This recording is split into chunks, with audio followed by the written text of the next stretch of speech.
We're sure you're all aware of plastic pollution on Earth and its relentless persistence in our environment.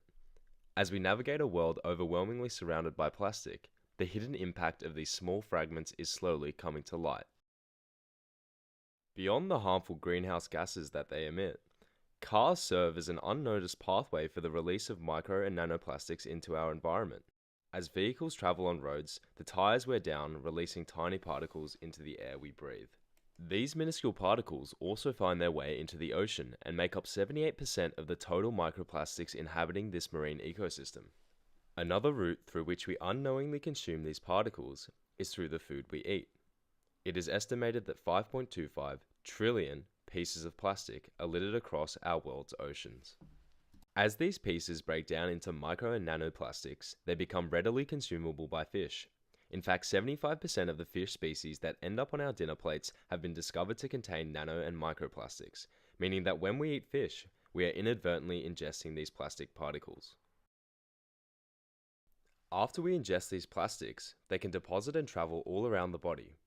In humans, for instance, plastics have been found to settle in lung tissue, the liver, throughout the digestive system, and within human heart tissue. Even more recently, micro and nanoplastics have been found to travel throughout the bloodstream.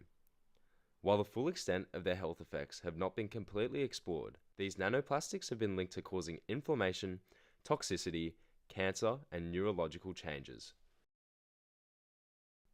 To combat this growing problem, we turn to the molecules of life, DNA.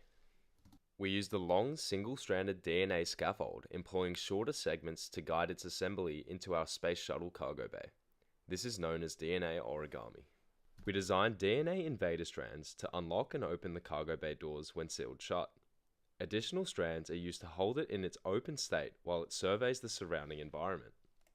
Tiny molecular structures called aptamers that can selectively lock onto target molecules line the surface of the cargo bay, as well as its internally bound rope-like tether, assisting the capture of its nanoplastic payload. Once the barrel has been fully loaded, the locking strands are displaced, allowing the cargo bay doors to close, while the seals return to complete the capture. Now, let's see it in action within the bloodstream.